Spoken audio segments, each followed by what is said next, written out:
Barack Obama in 2004 was totally unknown. People were saying, I don't know who this guy is. I wonder why they picked him. He had this reputation as a bit of an upstart, as sort of a young, rising figure in the party, but no one knew who this guy was. This was his chance to introduce himself to people. Tonight is a particular honor for me because, let's face it, my presence on this stage is pretty unlikely. My father was a foreign student, born and raised in a small village in Kenya. What makes a great political speech is if you can somehow fold your story into this larger American story. The next thing he says is about his mother's family. His grandfather fought in World War II. He used the GI Bill. They settled in Kansas, so white people could say, he's just like us. My parents shared not only an improbable love, they shared an abiding faith in the possibilities of this nation. I stand here knowing that my story is part of the larger American story, that I owe a debt to all of those who came before me, and that in no other country on earth is my story even possible. Going into this speech, we've had 4 years of George Bush, and we felt as a country like we've grown further apart.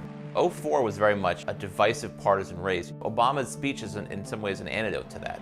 Alongside our famous individualism, there's another ingredient in the American saga, a belief that we're all connected as one people. If there is a child on the south side of Chicago who can't read, that matters to me even if it's not my child.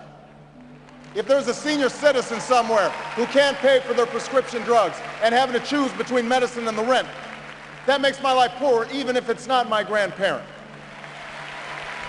It is that fundamental belief, I am my brother's keeper, I am my sister's keeper, that makes this country work. E pluribus unum, out of many, one. He gives a speech that presages his entire political message of 2008, which is this sort of post-partisan argument. Now, even as we speak, there are those who are preparing to divide us. The spin masters, the negative ad peddlers, who embrace the politics of anything goes. Well, I say to them tonight, there is not a liberal America and a conservative America. There is the United States of America. Obama was born with two great gifts. One is his mind, and the other is his ability to speak to large groups of people. There are three things that Obama does that really makes that speech effective. He wants concrete detail. He likes story. And he loves antithesis, the use of repetition and structure to show contrast. There is not a liberal America or a conservative America. There is one America. There is not a black America and a white America and Latino America and Asian America. There's the United States of America. The pundits like to slice and dice our country into red states and blue states, but I've got news for them too. We worship an awesome God in the blue states, and we don't like federal agents poking around in our libraries in the red states. We coach Little League in the blue states, and yes, we've got some gay friends in the red states.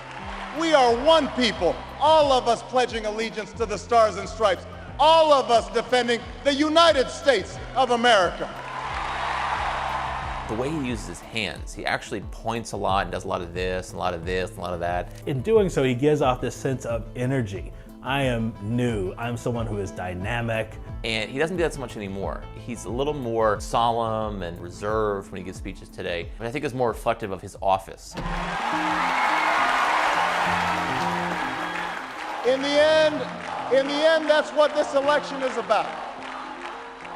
Do we participate in a politics of cynicism, or do we participate in a politics of hope? It's the hope of slaves sitting around a fire singing freedom songs, the hope of immigrants setting out for distant shores, the hope of a young naval lieutenant bravely patrolling the Mekong Delta, the hope of a mill worker's son who dares to defy the odds, the hope of a skinny kid with a funny name who believes that America has a place for him too. Hope in the face of difficulty, hope in the face of uncertainty, the audacity of hope. His appearance at that convention, which was the best speech of the convention, better than John Kerry's, was electrifying, and without it, he wouldn't be president. I think sincerity means a lot. There are people who, when they speak the truth as they see it, and they're very effective doing that. I believe this country will reclaim its promise, and out of this long political darkness, a brighter day will come. Thank you very much, everybody. God bless you.